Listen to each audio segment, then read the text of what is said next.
Saat itu pukul 11 malam. Di kamar sebuah apartemen, dua anak manusia berbeda jenis sedang memadu kasih, saling memberi kepuasan batin satu sama lain. Beberapa kali terdengar erangan tertahan juga desahan dari mulut keduanya. Terlebih saat gelombang dahsyat itu menerjang. Tubuh si wanita yang memimpin di atas seketika mengejang lalu jatuh terkulai menindih pasangannya.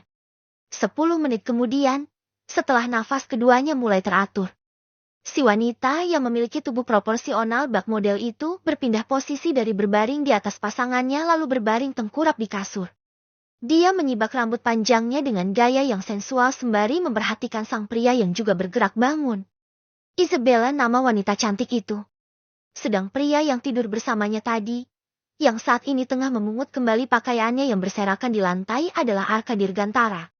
Keduanya merupakan pasangan kekasih, menjalin cinta sejak sama-sama menjadi mahasiswa, hingga sekarang sudah memiliki pekerjaan masing-masing. 7 tahun deh kayaknya. Namun, ada yang membuat Bella merasa kalau Arka nampak lain belakangan ini. Wajah kekasihnya itu sendu sekali. Kak, kok kamu kayak nggak bahagia gitu sih? Kamu nggak puas ya malam ini sama permainan aku? Tanya Bella. Arka menggeleng pelan, masih memakai pakaiannya. Kamu selalu memuaskan aku, Bella. Bella bangkit, membiarkan tubuh polosnya terpampang nyata. Toh cuma ada mereka berdua di kamar, berjalan menghampiri Arka. Lalu kenapa? Kamu kayak sedang memikirkan sesuatu gitu? Bukan malam ini doang kok kamu begitu. Kenapa? Ada masalah apa? Bella membelai dagu Arka, lalu mengecupnya lembut dan mesra. Kedua bola mata Bella yang bulat juga memandang Arka lekat, berusaha mencari kejujuran di sana. Namun, apa yang dia dapat? Arka menghela nafas seraya memalingkan wajah. Bella makin yakin, Arka menyembunyikan sesuatu darinya. Soal apa? Pekerjaan atau keluarga? Bella sangat ingin tahu, karena sebagai kekasih, dia tak mau Arka terus-menerus kepikiran. Ini juga berdampak pada sesi percintaan mereka. Dia tak suka Arka yang tak bersemangat saat bercinta. Dia lebih suka Arka yang beringas di ranjang. Sayang, ayo cerita. Barangkali aku bisa bantu. Bujuk Bella kembali menuntun Arka duduk di pinggir ranjang. Arka menurut. Ini bukan soal pekerjaan, Bella. Lirih Arka. Tidak biasanya pria itu mengeluh seperti sekarang ini, bahkan Arka meremas rambutnya kasar. Lalu, Bella masih sabar membujuk Arka. Arka sudah pula tertunduk. Bibirnya terasa berat hendak menjawab pertanyaan Bella.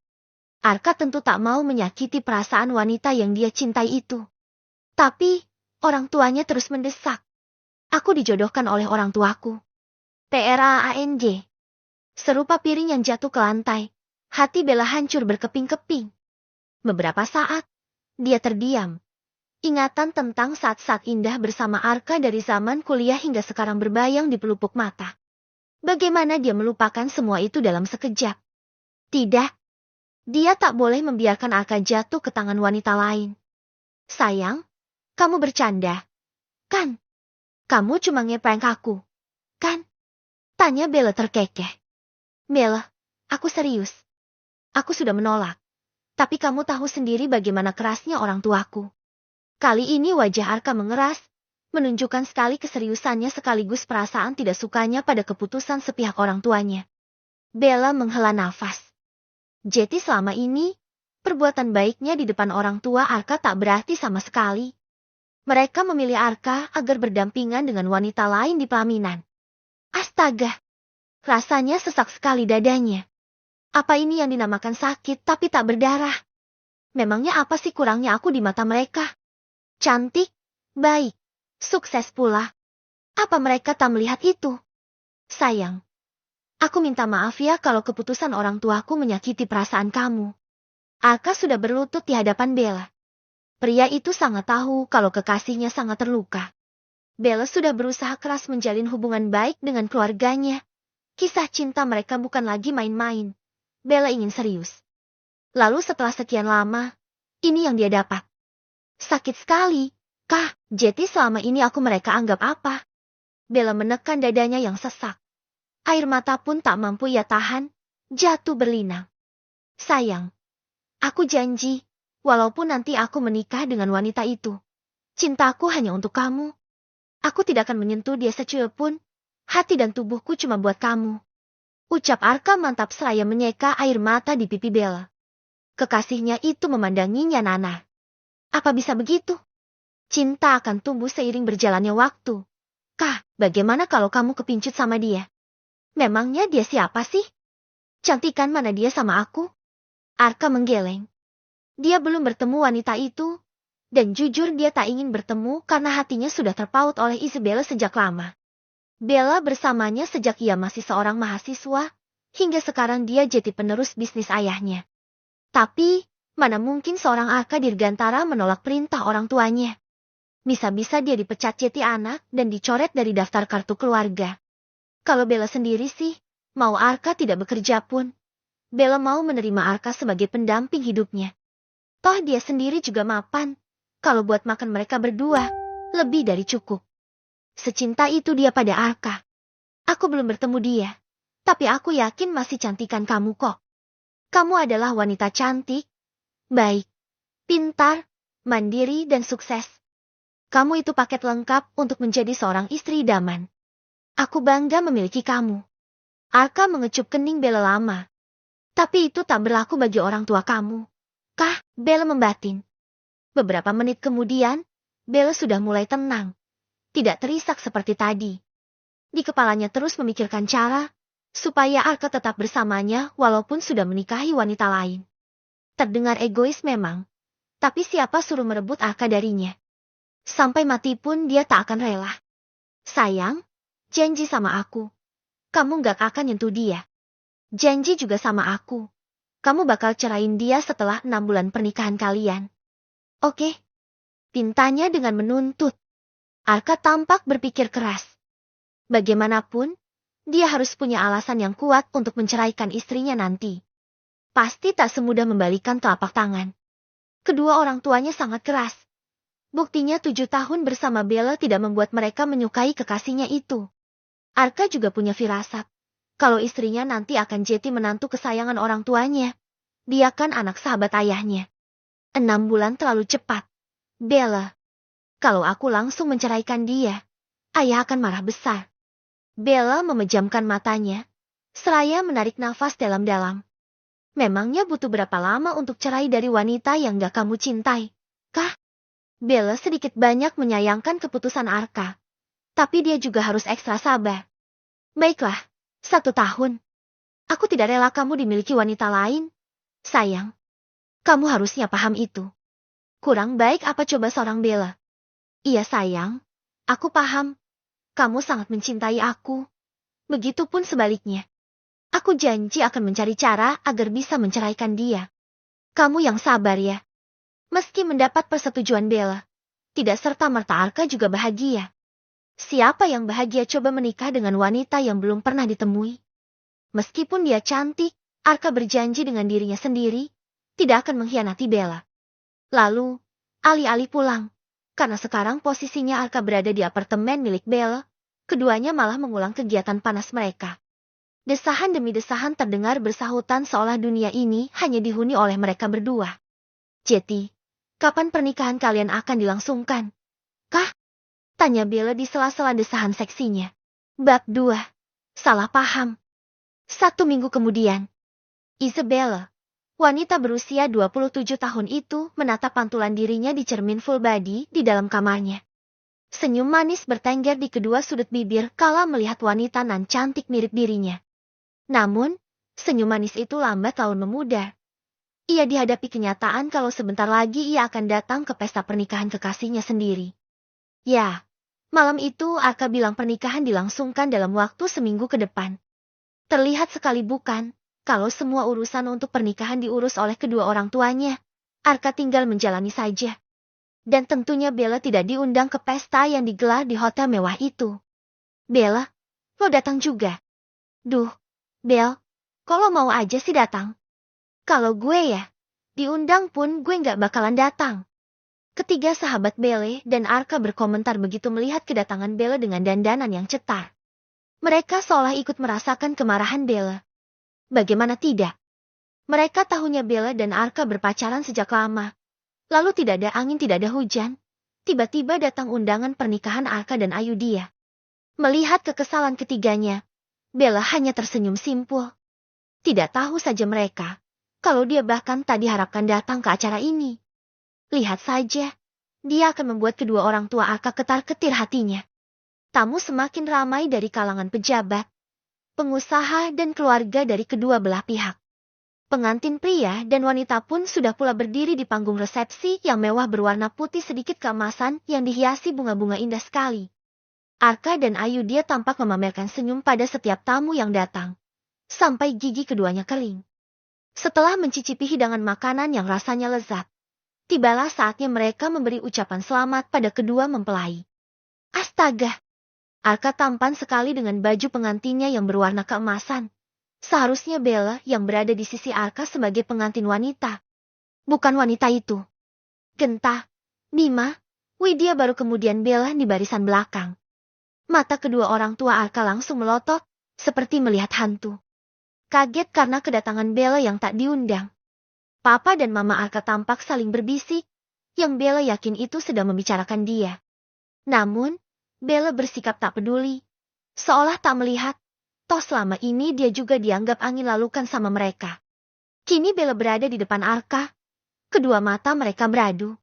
Bella menatap lurus Arka, sedang Arka menatapnya ragu-ragu, mungkin karena ada wanita yang sudah jadi istrinya di sampingnya, atau takut ketahuan sama orang tuanya, atau pula merasa bersalah sama Bella. Kenapa kamu ada di sini, Bella? Tanya Arka dengan tatapan kaget, gelisah dan raut bersalah yang bercampur baur. Arka takut kedua orang tuanya murka, karena Bella tidak diundang tapi beraninya datang. Lancang. Juga seharusnya Bella tidak datang karena kehadirannya akan membuat Arka makin bersalah. Kenapa? Kamu gak senang aku datang ke pernikahan kamu yang megah ini? Tanya Bella seraya melirik sinis ke arah istri Arka yang lumayan cantik. Wanita berhijab dengan badan mungil. Kira-kira sepantaran dadanya. Bella yakin sekali kalau gunung kembar wanita itu kecil. Tidak enak sama sekali untuk diremas-remas. Bella. Arka ingin melanjutkan bicaranya. Tapi Bella sudah berpindah ke samping.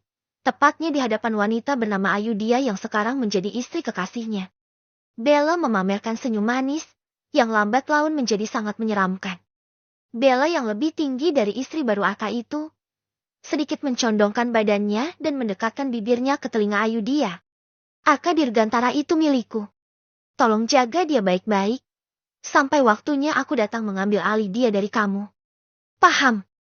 Bisik Bella pelan tapi penuh penekanan. Bella kemudian tersenyum manis, seolah tidak mengatakan apapun pada Ayudhya, membuat kedua orang tua Arka ketar-ketir hatinya. Itu yang Bella inginkan, dan sepertinya rencananya berhasil. Sedang pihak besannya, sepertinya tidak tahu siapa Bella. Mereka menyalami seperti biasa bahkan berterima kasih atas kedatangannya.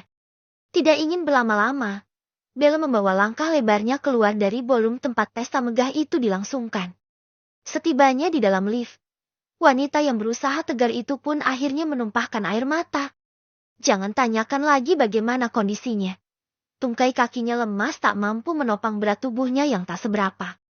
Ia terduduk bersimpuh di lantai lift, membuat gaunnya menyapu ruangan segi empat itu. Untung tidak ada siapa-siapa. Hiks, hiks, hiks. Hati wanita mana yang tahan melihat kekasihnya bersanding dengan wanita lain yang merupakan pilihan orang tuanya. Kenapa dunia sungguh tidak adil padanya? Kenapa? Bella meremas dadanya yang sesak, seolah ada batu besar yang mengganjal di sana. Bella terus terisak tanpa menyadari pintu lift sudah terbuka di depannya dan seseorang masuk ke dalam. Orang itu, tepatnya seorang pemuda, melirik Bella yang masih menangis. Barangkali Bella ingin keluar, karena ini sudah sampai di lantai yang dituju. Namun, Bella tak kunjung menyadarinya. Dia terus saja menangis. Dikarenakan sedang terburu-buru, pemuda itu enggan menanyakan apakah Bella hendak keluar atau tidak dari lift. Dia terus menekan tombol untuk menutup lift lalu menekan angka yang menunjukkan lantai mana yang akan dituju. Lagi pula, bertanya sama wanita yang lagi nangis itu, dikhawatirkan bukannya mendapat jawaban, malah kena amukan. Ogah banget. Pemuda itu membatin. Namun, sial baginya, ketika pintu lift terbuka di lantai yang dia tuju, Tepat di depan lift sudah berdiri menunggu 3 orang ibu-ibu dengan dandanan kayak habis dari kondangan. Cetar membahana badai pokoknya. Ibu-ibu itu sontak berkomentar pedas dan menatap tajam si pemuda. Kalau berantem sama pacarnya jangan main pukul dong. Kasihan tuh sampai bersimpu di lantai begitu. Cecar salah seorang ibu yang dandanannya paling cetar. Ibu yang lain mengangguk membenarkan. Bella yang masih menangis tidak mempedulikan orang-orang yang membicarakannya. Berbeda dengan pemuda itu. Dia terkejut bukan main, tidak kenal juga sama si wanita. Malah Jeti tertuduh. Bu ibu, jangan asal bacot. Dia bukan pacar saya. Enggak kenal juga siapa. Pas saya masuk lift tadi dia udah nangis-nangis kejar begitu. Kayak orang ditinggal nikah. Belah si pemuda.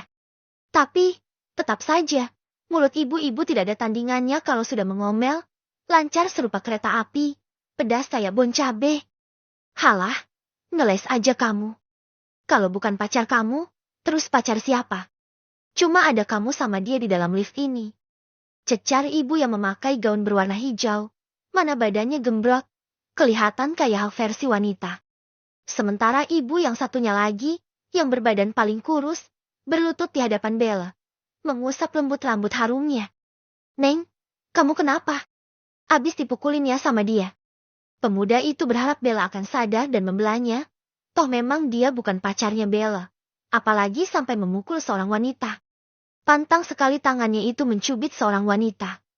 Apalagi sampai memukul. Kalau colek-colek dikit bolehlah ya. Sakit, Bu, sakit banget rasanya. Jawab Bella seraya memukul-mukul dadanya. Astaga naga. Ada dendam apa sih tuh wanita sama gue? Dalam sekejap, ibu-ibu kembali melempar tatapan setajam silet pada si pemuda. Si pemuda pun tanpa babibu mengambil langkah 1000 keluar dari lift yang memang masih terbuka lebar sedari tadi. Dasar ibu-ibu rempong. Umpat si pemuda kemudian. Sedang di dalam lift yang sudah bergerak turun, Bella dibantu oleh para ibu-ibu, menegakkan posisinya Jeti berdiri. Tangisnya sudah tak seperti tadi. Bella menyeka bekas air matanya ketika salah satu ibu kembali berbicara. Neng, lain kali jangan mau ya dipukuli sama pacarnya. Lawan dong. Lawan. Jeti wanita itu harus SETRONG. Si ibu membuat gerakan mengepal tangan dan diarahkan ke atas. Detik itu juga, alis Bella terangkat naik. Dipukuli. Memangnya siapa yang habis dipukul sama pacar? Bab 3. Suara tak asing. Bella sudah kembali ke apartemen miliknya. Dia berjanji pada diri sendiri tidak akan tidur malam ini, sebelum Arka datang menemuinya. Tidak. Dia tidak rela kalau Arka melakukan ritual malam pertama dengan si Ayu dia itu. Walau status mereka sudah sah suami istri. Ponsel berwarna keunguan dengan motif apel tergigit itu dia pantengi terus. Selain melihat jam yang semakin larut, dia juga menunggu kabar dari Arka. Dertit. Benar saja. Tak berapa lama, ponsel itu bergetar dan nama sayang aku terpampang di layar. Cepat Bella memulas ikon warna hijau. Halo sayang, kok lama banget sih? Jangan bilang kamu gak bisa kesini malam ini. Suara Bella sedikit merajuk, kedua tangannya terlipat di dada.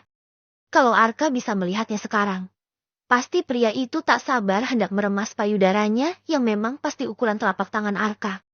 Apalagi dia tengah memakai set lingerie yang seksi berwarna merah. Begitu menggoda mata. Helaan nafas terdengar dari seberang membuat Bella yakin kalau Arka pasti tidak bisa menepati janjinya.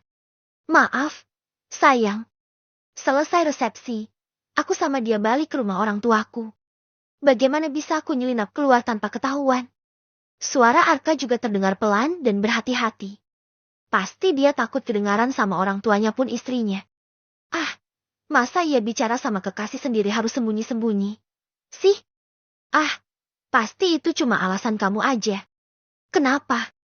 Kamu udah kepincut sama dia? Iya. Belum juga sehari. Bella tidak terima. Sudah ada dalam daftar rencananya. Kalau malam pertama si Ayu dia itu gagal karena Arka lebih memilih menghabiskan malam dengannya. Bella ingin Ayu dia sadar diri karena sudah merebut miliknya. Sayang, kamu bicara apa sih? Mana mungkin aku begitu? Sudahlah, besok pagi aku temui kamu. Sekarang ini aku capek. Kamu tahu kan seharian ini aku jadi raja. berpura-pura bahagia di hadapan semua orang. Arka ada benarnya juga. Dia pasti kelelahan karena acara dari pagi sampai malam. Belum lagi harus berganti-ganti baju pengantin, bersalaman dengan berbagai macam orang yang semuanya belum tentu dia kenal. Sejenak Bel membayangkan betapa sulitnya jati Arka seharian ini, lalu sekarang dengan egoisnya dia minta Arka datang menemani tidurnya. Jahat kamu, Bella. Dia mencecar dirinya sendiri. Lalu, bagaimana kalau Arka sampai tergoda dengan si Ayu dia itu? Dadanya memang kecil, tapi Bella yakin, dalamannya pasti tak kalah menggiurkan. Terlebih dia masih perawan. Bisa-bisa Arka tergoda mencicipinya. Kan udah halal. Pikiran negatif terus berkecamuk di kepala otak Bella sampai terasa pening. Oke, tapi ingat ya, Kah, jangan mau kalau dia godain kamu minta jatah malam pertama. Aku gak rela. Iya Bella, sayang. Aku janji kok. Cintaku tubuhku cuma untuk kamu. Ah, Bella terlalu cinta sama Arka, sehingga dengan kalimat itu saja, dia bisa luluh. Arka sudah bersamanya sejak kuliah. Bagaimana mungkin Arka berkhianat dengan wanita yang baru sehari dua dia temuin? Bukan? Akhirnya, Bella melewati malam ini sendirian. Meski rencananya membuahkan hasil membuat hati orang tua Arka ketar-ketir, tapi rencananya membuat Ayu dia tahu diri hingga menangis di malam pertama belum bisa ia tuntaskan. Di tempat lain, keesokan harinya, ada Muhammad Ragil Prasetyo yang terburu-buru hendak ke kampus. Karena pekerjaan sampingannya sampai larut malam, jatah tidurnya jadi berkurang. Terlambat bangun deh. Untung dari sananya udah ganteng. Meskipun kulit kuning langsat ada lesung pipi. Jadi walaupun gak mandi, cuma cuci muka sama gosok gigi, tetap dikira udah mandi. Enduk, kamu gak nyarap dulu? Si Mok bertanya karena melihat putra sulungnya tunggang langgang keluar dari kamar dan memakai sepatu dengan tergesa-gesa. Sarapan di kampus aja antar siang. Mbok, udah telat ini. Ragil menyahut. Walau bagaimanapun terlambatnya dia, harus menyahut saat orang tua berbicara. Bisa dicap anak durhaka dia, apalagi cuma tersisa Simbok sebagai orang tuanya setelah 5 tahun lalu bapaknya meninggal dunia. Kalau ntar siang, itu namanya bukan sarapan lagi. Enduk. Tapi makan siang. Hehehe. Ragil cuma cengengesan menanggapi ucapan ibunya. Memang benar sih, mau bagaimana lagi? Memangnya bisa sarapan sambil nyetirin motor atau memangnya bisa sarapan sambil ketemuan sama dosen pembimbing? Oh iya Bu, itu di dalam kamar Agil. Di atas meja belajar. Ada amplop coklat, di dalamnya ada uang. Pakai uangnya buat bayar biaya sekolahnya Lilis ya. Sisanya buat makan kita. Kalau buat kepentingan Agil sendiri, Embok tenang aja. Udah Agil sisihkan kok. Makasih ya, Enduk. Kamu memang anak yang berbakti. Tapi kamu juga kerjanya jangan terlalu diporsir. Kudu istirahat kalau capek. Iya Mbok. Agil ngerti. Doakan Agil juga ya Mbok. Biar dapat jodoh orang kaya. Jadi Agil gak perlu capek-capek kerja lagi. Ujarnya serius tapi Simbok tampak menghela nafas disertai cebikan bibirnya.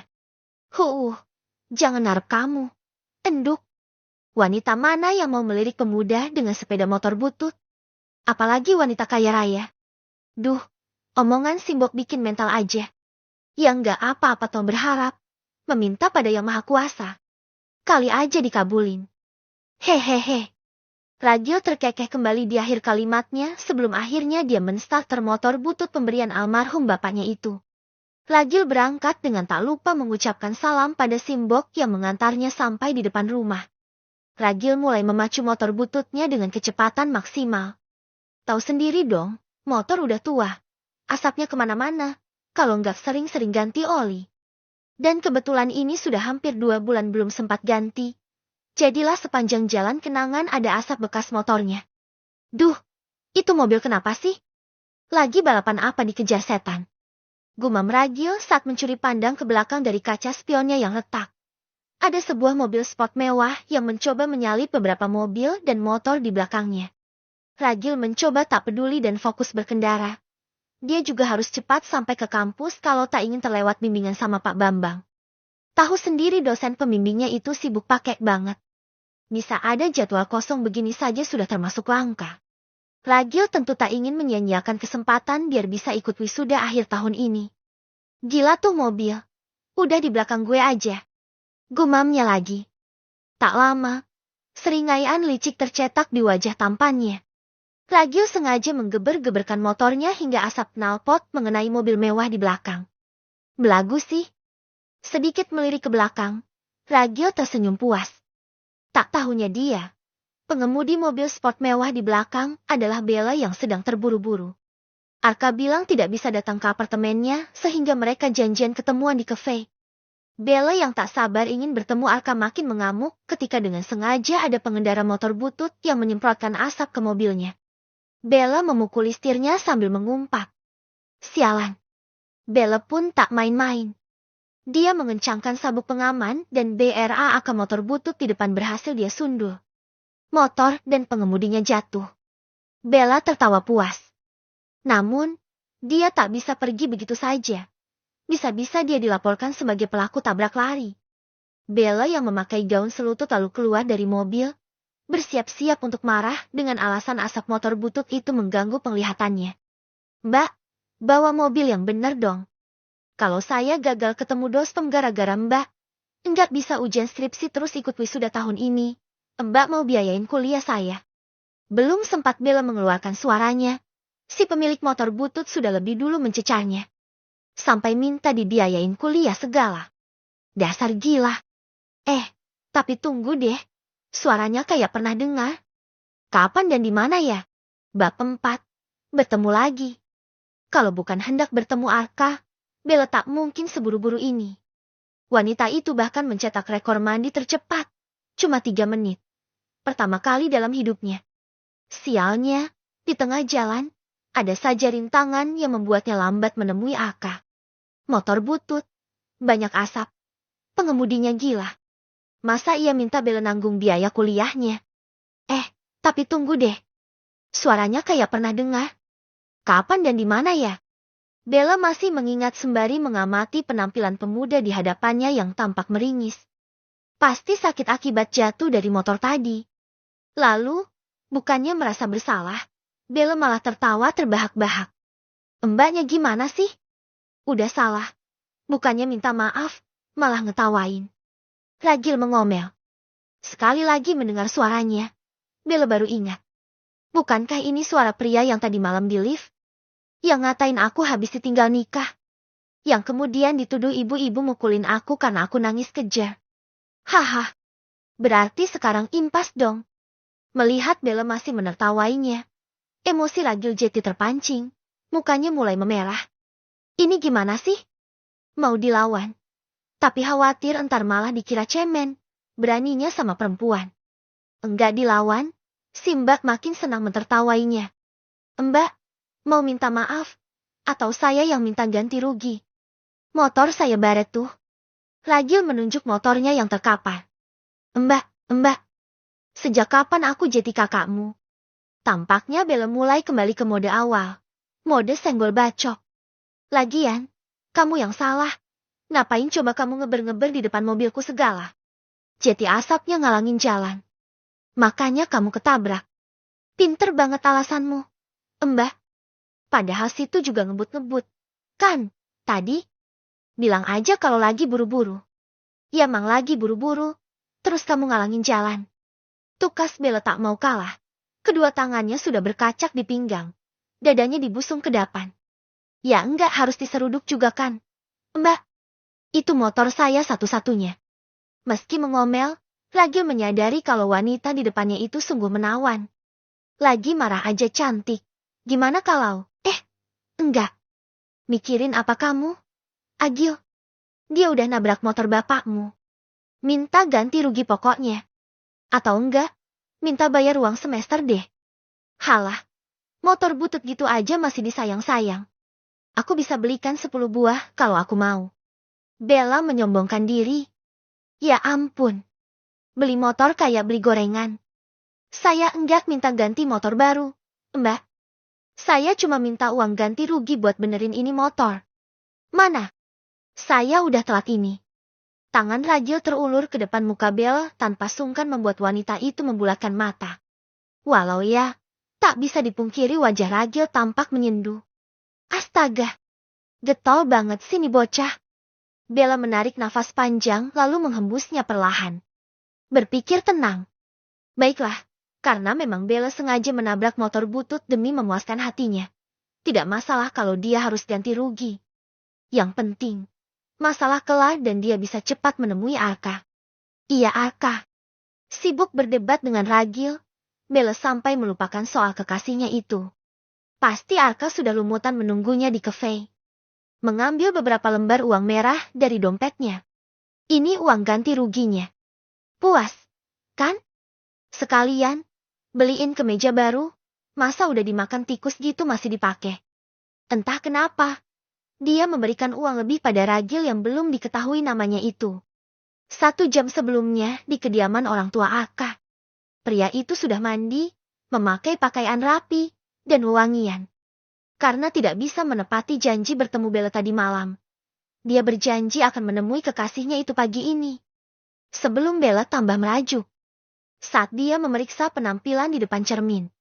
Terlihat ayu dia. Wanita yang telah sah menjadi istrinya berjalan mendekat ke arahnya. Wanita yang menutupi kepalanya dengan hijab instan polos warna Milo tampak sedih. Ah, paling juga karena tak dapat jatah malam pertama. Mas, kamu mau kemana? Tanya Ayu dia lembut. Bukan urusan kamu. Arka menjawab datar. Kenapa kamu begini sama aku? Mas, apa karena wanita yang semalam itu? Apa benar dia kekasih kamu? Mas, Ayu dia mulai berkaca-kaca. Tipis sekali dinding hatinya. Tergores sedikit langsung mengeluarkan air mata. Iya, dia memang kekasih aku. Arka berbalik menghadap Ayu dia, memegang bahu wanita mungil itu yang sudah pula bercucuran air mata di wajahnya. Pedih hatinya mendengar penuturan Arka. Dengar ya, Ayu. Aku minta maaf kalau tak bisa menjadi suami yang kau idamkan. Aku mencintai Bella. Kami sudah berpacaran lama. Entah kenapa, orang tuaku tidak menyetujui hubungan kami. Tapi itu tidak berarti hubungan kami putus. Sekarang, aku mau menemui dia, sebelum dia merajuk. Arka baru hendak pergi, tapi tangan yang ditarik oleh Ayu dia. Mas, pasti ada alasan kenapa orang tua kamu gak setuju dengan hubungan kalian. Mungkin saja, di belakang kamu, Bella bersikap tidak ramah pada orang tua kamu. Jaga ucapan kamu. Ayu, kami sudah mengenal sejak lama. Bella bukan wanita seperti itu. Sudahlah, aku harus pergi. Ingat, jangan beritahu orang tuaku. Arka berlalu meninggalkan istrinya. Tangan mungil yang menggenggam tangannya dia hempas begitu saja. Meskipun ada perasaan bersalah telah membuat Ayu dia menangis, tapi untuk sekarang ini perasaan Bella lebih penting. Kamu di mana sih, Bel? Kenapa belum sampai juga? Bukannya udah on the way dari tadi? Perasaan Arka tidak enak. Sudah hampir setengah jam dia menunggu di kafe, tapi Bella tak kunjung menampakkan batang hidung. Dia jelas tahu, Bella kalau sedang terburu-buru sering tidak fokus menyetir. Jangan sampai terjadi sesuatu padanya. Selang beberapa menit kemudian, Arka bisa bernafas lega karena Bella akhirnya tiba. Sayang, aku kangen banget sama kamu. Kok nggak ketemuan di hotel aja sih? Bella langsung memeluk Arka ketika sampai dan membuat wajah merungut. Dia kan ingin bermanja-manja mengganti waktunya yang terbuang sia-sia semalam. Kali terakhir mereka bercinta adalah malam itu, saat Arka bilang dia dijodohkan, karena seminggu setelahnya kekasihnya disibukkan dengan fitting pakaian pengantin. Oke, setelah ini kita ke hotel ya, yang di seberang situ aja, biar lebih dekat. Aku juga udah nggak tahan nih. Ya udah, sekarang aja kali, Kak. Renyek Bella yang dibalas anggukan oleh Arka. Kalau sudah bertemu, bagaimana bisa keduanya menolak hasrat yang sama-sama membara? Mereka pun bergandengan tangan keluar dari kafe lalu menyeberangi jalan untuk mencapai hotel. Kamu nggak tanpa sadar melucuti pakaian istri kamu kan? Kah? Tanya Bella setelah keduanya sama-sama polos di kamar hotel. Wanita itu siap menunggang kuda putihnya. Tapi, di balik wajah menggodanya itu, tersirat wajah kecewa saat menyebut kata istri Arka. Bukankah seharusnya yang menjadi istri Arka itu adalah dia? Ngomong apa sih kamu? Bella. Mana mungkin aku menodai cinta kita hanya karena wanita pilihan orang tuaku. Gemas karena Bella terus tidak percaya padanya, Arka pun memiting puncak payudara Bella yang berwarna merah muda. Wanita itu pun melenguh manja. Tapi dia cantik loh, Kak. Lanjutnya. Iya aku tahu. Tapi di mata dan hati aku, masih tetap cantikan kamu. Pandai banget gombalnya ya. Bella pun mulai menggoyang-goyang pinggulnya, lalu desahan-desahan keenakan mulai terdengar dari bibir kedua insan bercinta itu. Mereka terlena dan larut, tanpa memikirkan masalah yang muncul. Mana Arka? Nah, kenapa kamu biarkan dia pergi di hari pertama pernikahan kalian? Bab 5. RAGILJT bingung. Ragil berhasil menemui Pak Bambang. Meski harus ada adegan lari tunggang langgang dari parkiran menuju gedung fakultas yang membuat nafas ngos-ngosan dan keringatan. Namun, bak kata pepetah, usaha nggak akan mengkhianati hasil. Terbukti, bimbingan pun berjalan lancar walau ada sedikit revisi. Kalau sekali lagi bimbingan udah oke, kamu boleh mendaftar sidang. Bapak yakin kamu bisa. Gitu-gitu, saya percaya kamu rajin dan pintar. Pak Bambang berujar dengan sedikit memberi pujian sebelum berpisah. Tapi, apa maksudnya dengan gitu-gitu? Gue kenapa? Apa secara tidak langsung, Pak Bambang ngatain penampilan gue? Jelek, hancur atau bagaimana? Beliau sebenarnya lagi muji apa gimana sih? Gitu-gitu bagaimana Pak? Ragil memberanikan diri bertanya sebelum si bapak pergi dari hadapannya. Iya gitu. Pak Bambang menunjuk wajah kemudian turun ke baju yang dikenakan Ragil, pas di bagian perut yang rupanya ada sedikit sobekan. Cepat-cepat pemuda itu menutupinya dengan tangan lalu tersenyum cengar-cengir. Maaf Pak, buru-buru tadi. Jeti nggak lihat kalau baju ini ada bekas gigitan tikusnya. Ya sudah tidak apa. Yang penting, revisi segera diselesaikan. Mau sidang, kan? Mau wisuda tahun ini, kan? Segera Ragil mengangguk mantap. Mau dong, Pak. Pak Bambang menyempatkan menepuk pundak Ragil sebelum pergi. Hal itu membangkitkan semangat si pemuda untuk segera menyelesaikan tugas akhirnya. Ternyata nggak seburuk itu kok bimbingan sama Pak Bambang. Kenapa yang lainnya mengatakan nggak enak ya? Di saat pikirannya penuh soal teman-teman yang mengeluh tidak enak bimbingan sama Pak Bambang. Tiba-tiba Ragil teringat akan sesuatu. Gigitan tikus. Oh. Ragil menutup mulut. Jeti ini maksud si Mbak tadi. Kalau baju gue tuh ada sobeknya. Ah, kenapa otak gue lelet banget ya? Ragil Jeti mengusap-usap kepalanya sendiri. Merasa dirinya begitu bodoh. Tapi ya sudahlah. Toh bimbingan juga sudah kelar. Lepas ini pulang ke rumah dulu buat ganti baju. Baru deh nyambung kerja lagi. Ragil mengganggu kepalanya mengiyakan. Berjalan menuju parkiran. Ragil lalu memeriksa sepeda motornya yang ternyata cuma baret ringan. Tidak perlu dibawa ke bengkel. Lalu dia mengeluarkan lembaran uang pemberian si Mbak yang menabrak tadi. Ini banyak banget. Kalaupun motor diservis nggak akan habis 200.000. Masih sisa 1.800.000. Ah, emang rezeki anak soleh nggak kemana. Ragil terkekeh seraya menepuk-nepuk dompetnya yang tebal. Hari ini sepertinya keberuntungan banyak memihak padanya. Walau awalnya kena tabrak, tapi mbaknya lumayan baik mau bayar ganti rugi. Bimbingan juga lancar jaya. Apa gue beli kemeja aja dulu ya barang 1 atau 2? Pikiran itu muncul setelah motor yang dikendarai Ragil keluar dari areal kampus. Wajahnya berseri-seri. Tampaknya jawabannya sudah pasti, dia akan pergi membeli baju baru. Di lain tempat, tepatnya di kediaman orang tua Arka. Ayah Arka tampak berang karena kepergian putranya pagi-pagi dari rumah. Bahkan saat ditanya pada menantu kesayangannya, wanita itu hanya menjawab kalau Arka pergi bertemu klien penting. Sepenting apa klien itu daripada istri sendiri yang dibiarkan merana di hari pertama pernikahan? Pasti bukan bertemu klien, kan? Arka pasti mau menemui Bella, kan? Terka pria parubaya itu. Melihat wajah menantunya yang ingin menangis, pria itu yakin 100% akan jawaban dari pertanyaannya. Wajah yang dihiasi kumis melintang itu tampak mengeras. Gigi di dalam mulutnya juga terdengar bergemelutuk, menggeram. Kenapa dia masih berhubungan sama wanita itu padahal sudah kupilihkan istri cantik serta soleha untuknya? Dasar anak tak tahu diuntung. Sementara itu, Ibu Arka yang duduk di sofa memeluk Ayu dia, berusaha menenangkan menantunya. Kamu yang sabar ya, nak. Ini hanya masalah waktu. Nanti pasti Arka bertekuk lutut padamu.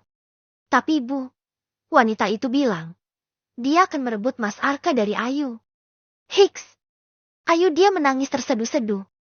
Dia menyebut Bella dengan wanita itu. Kalau Arka dengar, pasti akan sangat murka. Orang tua Arka juga. Bagaimana mereka langsung menunjukkan ketidaksukaan pada Bella. Padahal selama ini mereka tampak adem ayem saja setiap kali Bella datang berkunjung. Tidak akan. Dia tidak akan bisa merebut Arka. Kamu tenang saja. Ayah Arka yang kepalang berang mengutus sopirnya untuk mencari keberadaan Arka. Entah itu benar bertemu klien, apalagi sampai bertemu Bella. Arka harus segera diseret pulang. Baru menikah sudah membuat masalah.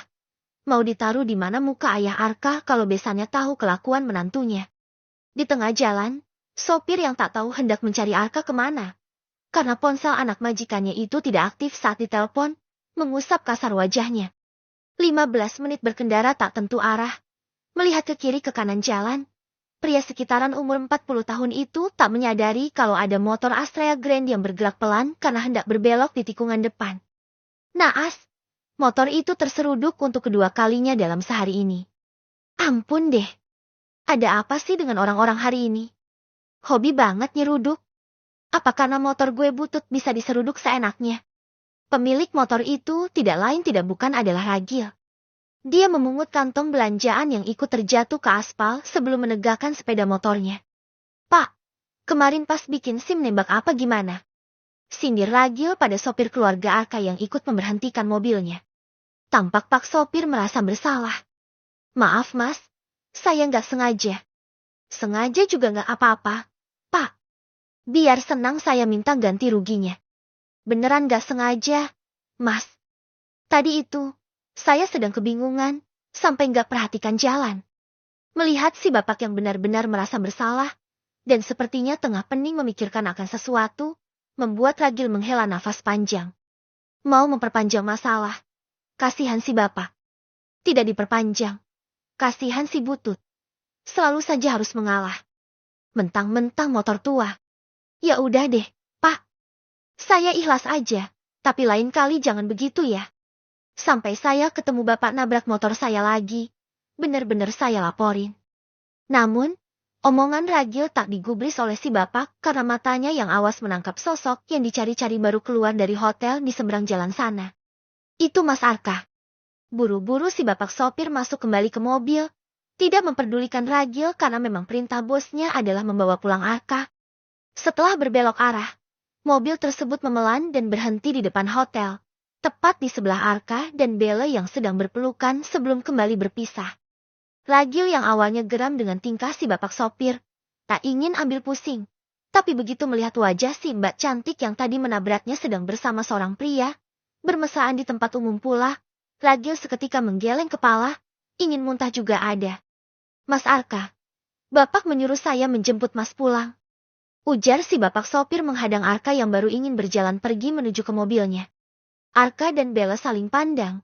Kalau Arka menunjukkan wajah tegang. Tidak dengan Bella. Dia terlihat santai bahkan tersenyum manis. Apa sudah ketahuan? Apa istri Arka yang mengadu? Iya saya memang mau pulang kok, Pak. Arka ingin kembali ke mobilnya. Tapi Pak sopir mencegah. Maaf Mas Arka. Tapi Mas harus naik mobil saya. Terus mobil saya gimana? Pak, Bapak percaya aja deh. Saya pasti pulang. Tapi Mas, ini perintah Bapak. Dengan gusar, Arka ikut ke mobil bapak sopir yang ditugaskan untuk membawanya pulang. Meninggalkan mobilnya terparkir di depan hotel. Sayang, nanti aku telepon ya. Ujar Arka pada Bella sebelum mobil itu membawanya pergi. Oke, sayang. Bella tampak melambaikan tangan dengan senyum mengembang di kedua belah pipinya. Tanpa Bella sadari, dari kejauhan, masih ada Ragil yang memperhatikannya dengan ekspresi bingung. Bukannya pria tadi itu mempelai pria di pesta megah tadi malam. Kalau tidak salah, mempelai wanitanya mengenakan hijab. Lalu, kenapa sekarang dia terlihat bermesraan dengan Simba? Ragil terlambat menyadari, kalau Simba alias Bella itu adalah wanita yang tadi malam nangis-nangis di dalam lift yang menyebabkan dia kena tuduhan ibu-ibu. Loh, Jeti ini ceritanya gimana sih? Masnya udah nikah, tapi selingkuh sama Simba. Terus, kenapa Simba kemarin sedih banget ditinggal nikah? Ini yang Jeti perebut siapa sih sebenarnya? Duh, Ragil Jeti ikutan bingung. Bab 6. Membuat kesepakatan. Arka Dirgantara, pria rupawan dengan potongan rambut ala aktor Korea, tampak mengepal kedua tangannya hingga membentuk buku-buku yang memutih. Mobil Avanza milik ayahnya sudah memasuki halaman rumah. Sebentar lagi perang dunia akan terjadi antara dirinya dan sang ayah. Arka mencintai Bella. Sampai kapanpun hanya akan ada wanita itu dalam hatinya. Mari mas, bapak pasti telah menunggu. Ujar Pak Sopir dengan hati-hati. Tahu kalau majikan mudanya itu sedang dalam emosi. Mau membantu meredamnya, bapak sopir juga tak punya kuasa. Helaan nafas kasar lolos dari kedua bibir Arka sebelum dia menurunkan kaki untuk keluar dari mobil sedang pintu mobil sendiri sudah dibuka oleh Pak Sopir. Arka masuk ke rumah dengan dibuntuti oleh Pak Sopir di belakang. Dari dalam, terdengar suara isak tangis seorang wanita yang Arka yakini itu adalah Ayudhya. Sejurus kemudian juga terdengar suara ibunya yang pertama kali menyadari kedatangan Arka. Itu Arka pulang.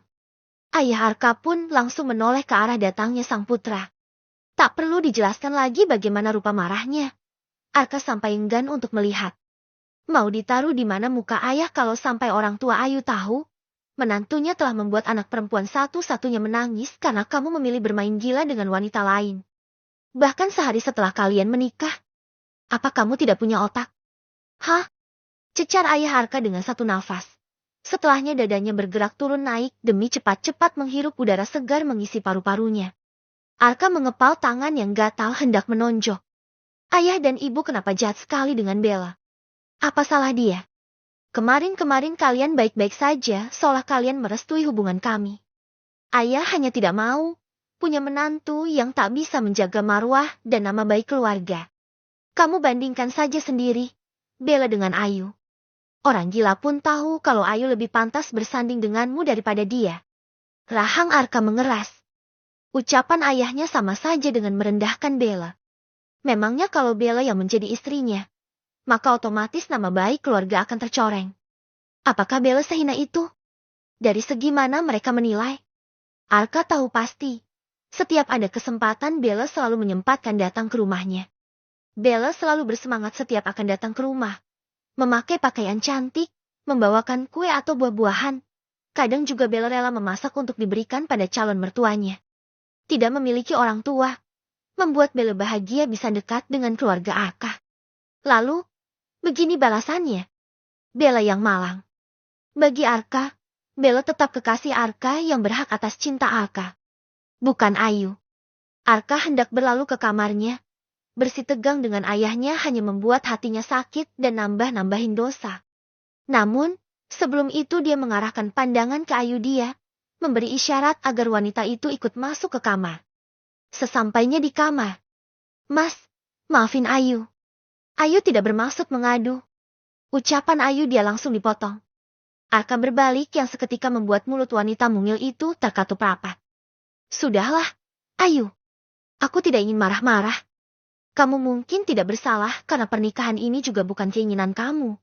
Ayudhya menggeleng pelan. Tidak mas, Ayu menginginkan pernikahan ini. Ayu memang sudah lama menyimpan perasaan terhadap Mas Arka.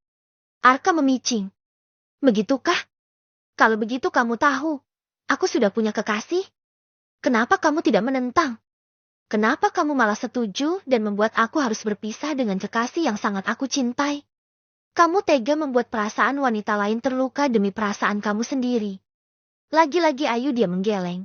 Tapi wajahnya yang sembab karena menangis tadi kini teraliri air lagi. Menangis lagi. Ayu tidak tahu soal Mas Arka sudah punya kekasih. Sungguh. Kedua bola mata Ayu berkaca-kaca. Mata itu terus memandanginya walau tengah dicerca. Arka dapat melihat kejujuran itu di sana. Berarti Ayu tidak salah. Arka juga tak bisa menyalahkan soal Ayu yang katanya sudah lama menyimpan perasaan padanya. Hati seseorang tidak bisa dipaksa untuk jatuh kepada siapapun, bukan? Sama seperti Arka yang telah lama jatuh pada Bella. Tidak akan mungkin segera berpindah pada hati yang lain. Baiklah. Berhenti menangis. Aku tidak menyalahkan kamu. Tapi kamu harus tahu, Aku tidak bisa memberikan nafkah batin yang kamu inginkan itu. Aku mencintai Bella. Aku tidak ingin mengkhianatinya. Apa Arka terlalu kejam? Ayu akan terus menunggu. Mas. Ayu yakin suatu hari nanti, Mas pasti melihat Ayu sebagai istri.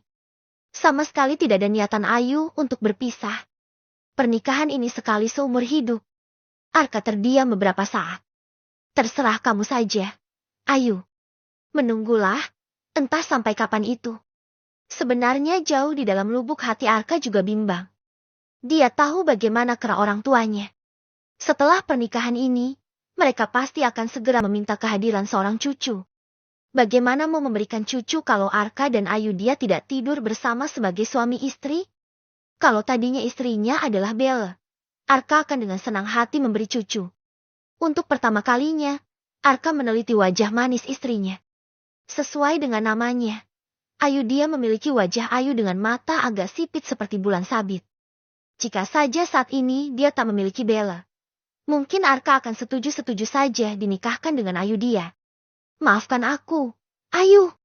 Satu hal lagi, Ayu.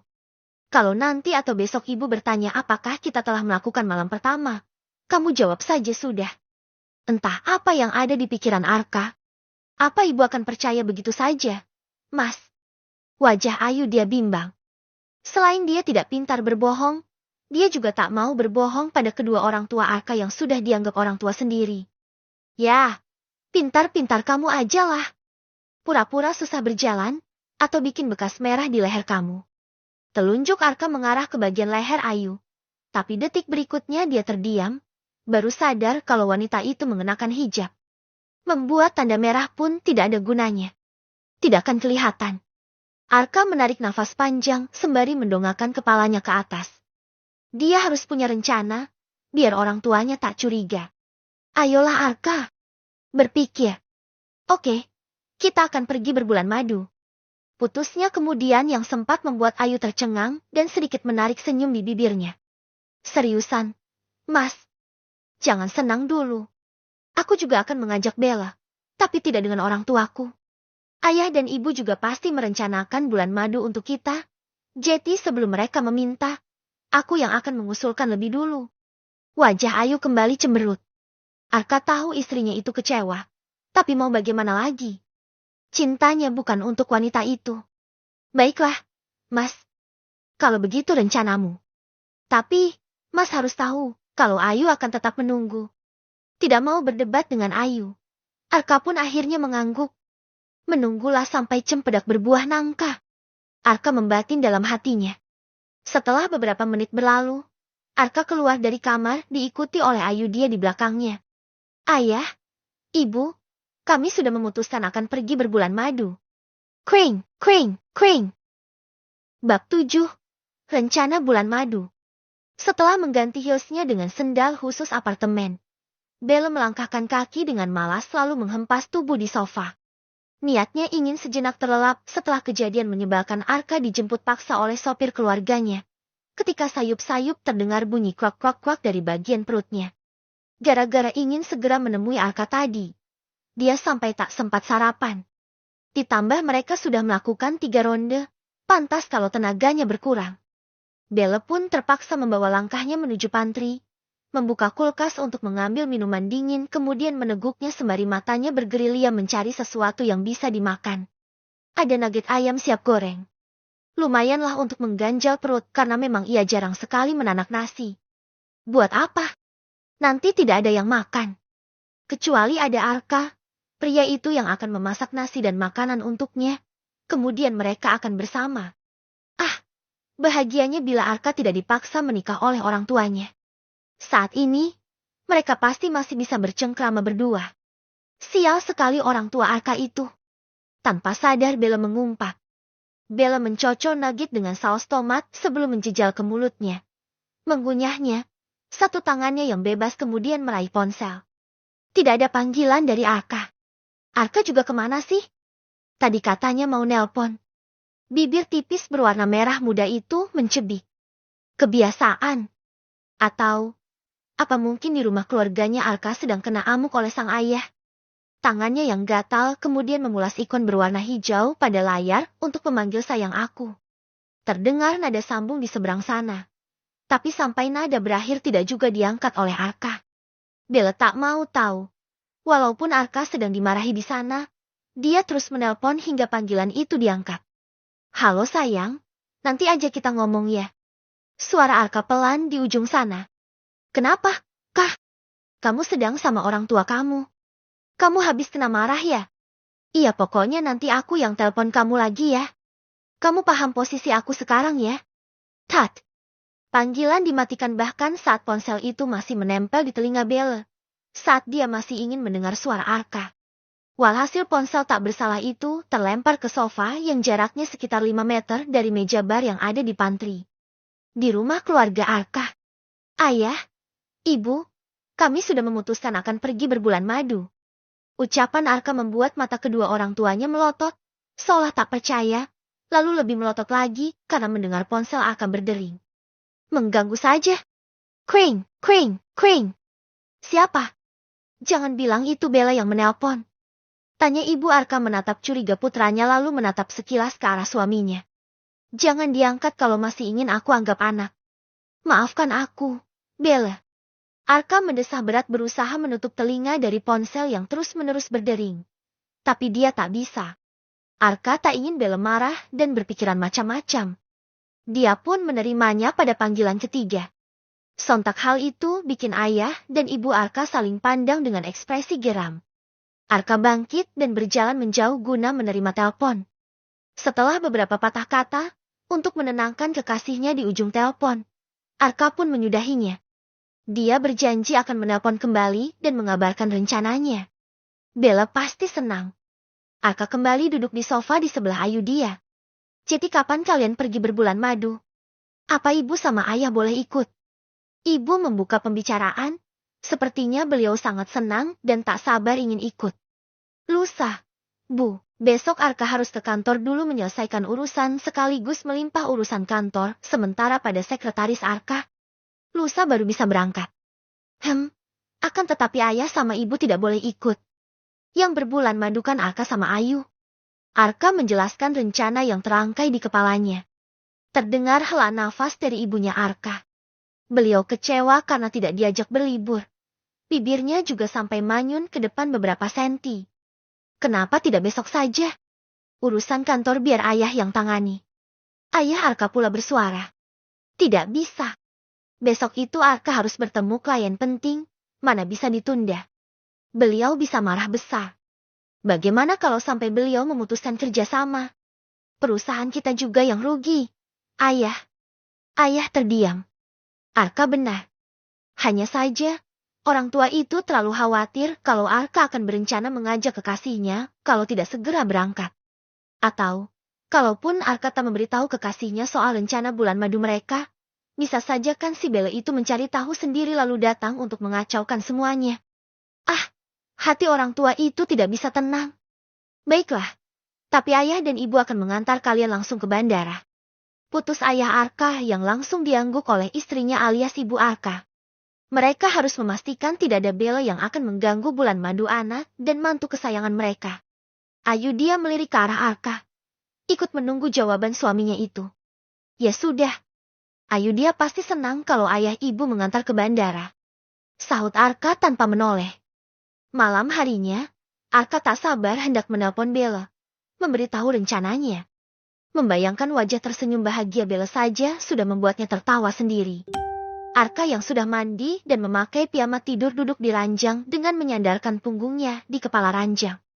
Cepat dia memulas ikon berwarna hijau untuk melakukan panggilan telepon ke My Bella. Tidak butuh waktu lama untuk diangkat. Membuat senyum di pipi Arka kian mengembang. Sayang, mari kita pergi liburan. Bella yang mendengar hal itu langsung bertepuk tangan girang. Sejenak dia lupa kalau kekasihnya itu sudah memiliki istri. Kapan sih terakhir mereka pergi berlibur? Kedua bola mata indah Bella mengerjap sedang mengingat-ingat. Oh ya, sekitar setahun lalu mereka berlibur di Thailand. Lalu, sekarang Arka akan mengajaknya kemana? Bella penasaran. Kamu mau ajak aku liburan kemana? Kah? Kamu tahu aja. Kalau aku kangen punya waktu berduaan sama kamu. Bella cekikikan di akhir kalimatnya, sampai kakinya yang berjuntai di ranjang bergoyang-goyang kesenangan. Dia masih belum tersadar. Kemana aja yang kamu mau?